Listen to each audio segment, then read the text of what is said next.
A'udzu billahi minasyaitonir rajim. Bismillahirrahmanirrahim. Allahumma shalli ala Muhammad wa ali Muhammad. Assalamualaikum warahmatullahi wabarakatuh. Hari ini kita akan mempelajari tentang tafsir surat An-Naba dari ayat ke-17 sampai ayat ke-20. Kita baca ayatnya. Bismillahirrahmanirrahim. Inna yaumal fasli kana miqata. Sungguhnya hari kiamat adalah suatu waktu yang telah ditetapkan. Mengapa hari kiamat di dalam ayat ini disebut dengan yaumul fasl? Nama lain dari hari kiamat adalah yaumul fasl. Makna al-fasl itu sendiri adalah terpisah. Yaitu kenapa kelas di dalam bahasa Arab disebut dengan faslun, karena maknanya adalah dipisah-pisahkan dari satu kelompok dengan kelompok yang lain. Sedangkan hari kiamat disebut dengan yaumul fasl karena terpisahnya orang yang baik dengan yang buruk, tidak seperti di dunia. Di dunia orang yang baik dengan yang buruk bercampur, tetapi nanti di hari kiamat orang baik memiliki tempat tersendiri dan orang buruk memiliki tempat tersendiri, sehingga tidak bercampur, terpisah antara mereka. Kemudian yang kedua, terpisahnya yang hak dan yang batil. Ketiga adalah terpisahnya setiap orang dengan keluarganya, dengan orang tuanya, dengan saudaranya, dan juga dengan anak-anaknya. Itu sebabnya mengapa hari kiamat disebut dengan yaumul fasl.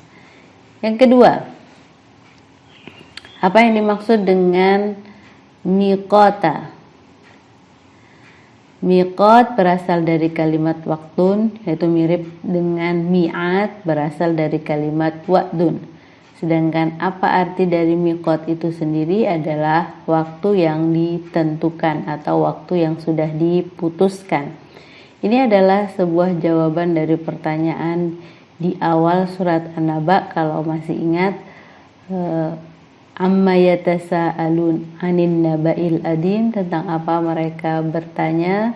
Mereka bertanya tentang hari kiamat, yaitu kapan terjadinya hari kiamat. Di dalam ayat inilah dijawab oleh Allah Subhanahu wa taala dengan mengatakan inna yaumal fasli kana miqata, bahwa hari kiamat adalah waktu yang sudah Allah Subhanahu wa taala tetapkan kapan terjadinya.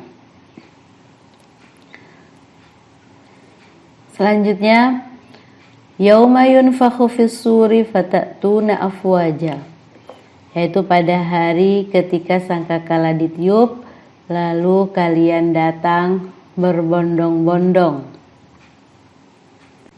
Yaitu di antara ciri-ciri terjadinya hari kiamat adalah ditiupkannya sangkakala atau trompet. Ditiupkannya sangkakala terdapat dua kali tiupan. Tiupan yang pertama adalah untuk menghancurkan, sedangkan tiupan yang kedua adalah untuk membangkitkan, menghancurkan semua yang ada di alam ini dan membangkitkan manusia-manusia yang sudah mati. Selanjutnya, tiupan keberapakah yang dimaksud di dalam ayat tersebut? Yauma yunfakhu fis-suri fatatuna afwaja. Kalau kita melihat pada kelanjutan ayatnya, yaitu ada kalimat fatatuna afwaja, maka jelas yang dimaksud adalah tiupan yang kedua, yaitu manusianya sudah dibangkitkan kembali dan mereka datang berbondong-bondong. Apakah ayat ini bertentangan dengan ayat-ayat yang lain? Yaitu kita dapati di dalam surat Maryam ayat ke-95, Allah Subhanahu wa taala berfirman, wa kulluhum atihi yaumal qiyamati farda, dan mereka semua akan datang kepada Allah Subhanahu wa taala di hari kiamat sendirian. Kemudian di dalam surat Al-Isra ayat ke-71 Allah Subhanahu wa taala juga berfirman, yauma nad'u kulla unasin bi imamihim, di hari yang kami memanggil semua manusia dengan imam atau dengan pemimpinnya.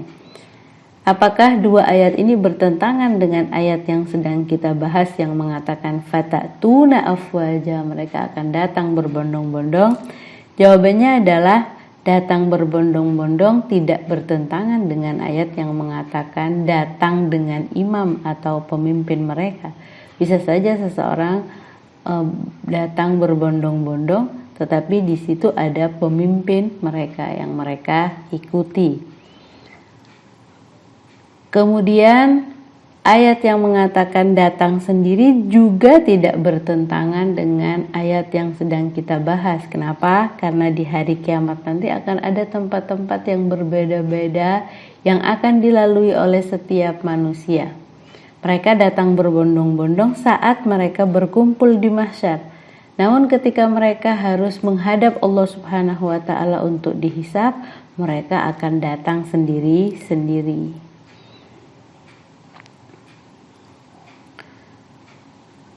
Selanjutnya, wa futihatis sama'u fakanat abwaba, yang maknanya dan langit pun dibuka maka terdapat beberapa pintu. Apa yang dimaksud dengan langit terbuka nanti ketika hari kiamat terjadi?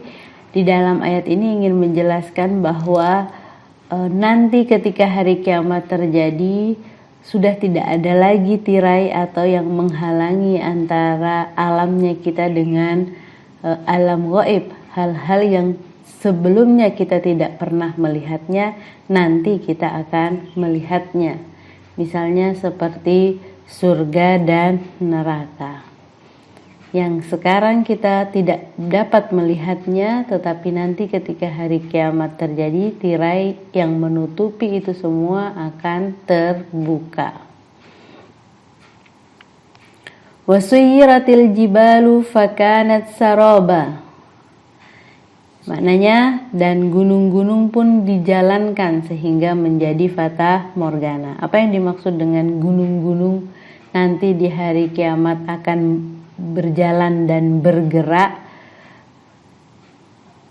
Sebenarnya ada beberapa ayat-ayat Al-Quran yang menjelaskan tentang keadaan gunung nanti ketika hari kiamat akan terjadi.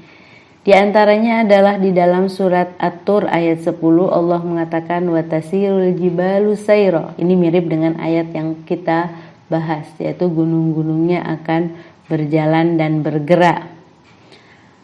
Wa humilatil ardu wal jibalu fadukkata dakkatan wahidah. Surat Al-Haqqah ayat ke-14. Di dalam ayat ini Allah menjelaskan bahwa bumi dan gunung diangkat dan kemudian dibenturkan keduanya, yang menjelaskan bahwa gunung sudah tidak ada di bumi lagi, terangkat dari buminya.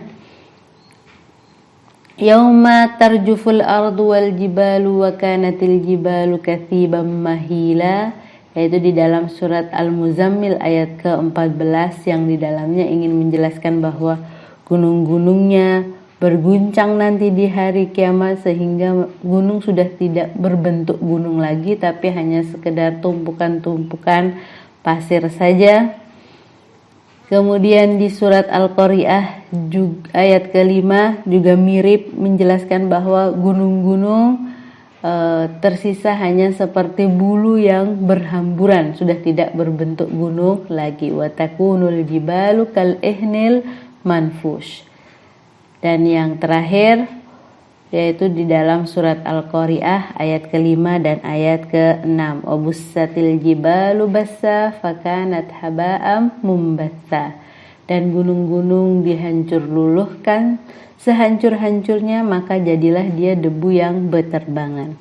Sampai pada ayat yang kita bahas bahwa gunung-gunung itu bergerak dan yang terlihat hanya seperti fata morgana saja. Itu secara keseluruhan ingin menjelaskan bahwa nanti di hari kiamat gunung-gunung akan bergerak dan gunung-gunungnya akan hancur, yang tersisa hanya debu-debu yang berhamburan saja. Sekarang yang terakhir, Apa yang terjadi jika gunung-gunungnya hancur? Kalau kita masih ingat, di awal kita bahas bahwa di antara salah satu fungsi keberadaan gunung itu adalah sebagai pasaknya bumi. Nah, ketika pasaknya sudah hancur, maka secara otomatis buminya pun akan hancur. Ini yang terjadi pada gunung nanti ketika akan terjadi hari kiamat. Wassallallahu ala Muhammad wa alihi tahirin.